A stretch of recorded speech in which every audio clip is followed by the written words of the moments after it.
Hello, this is Stefano. I'll be showing you how to install an heating element and bending the pipe on a Pavoni Professional espresso machine.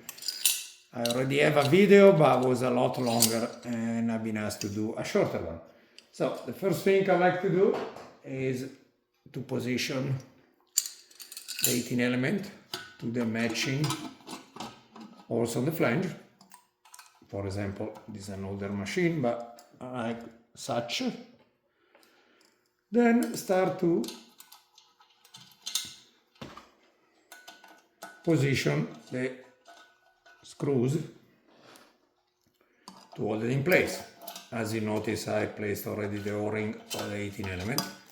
I'm not tightening it all the way yet, but enough that it will not move around on me once I'm bending the pipe. Try to keep my hands out of the way.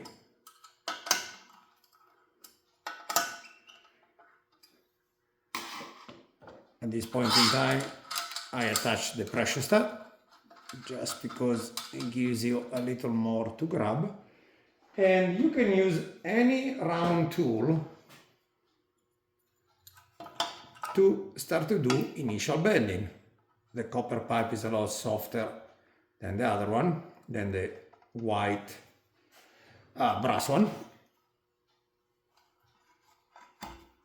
So I literally start to figure out where it will go position inside the machine. So let's say, for instance, there.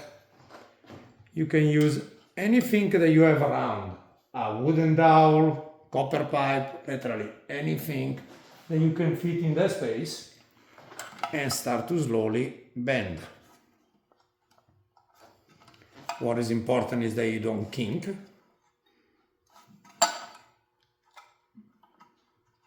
The copper pipe.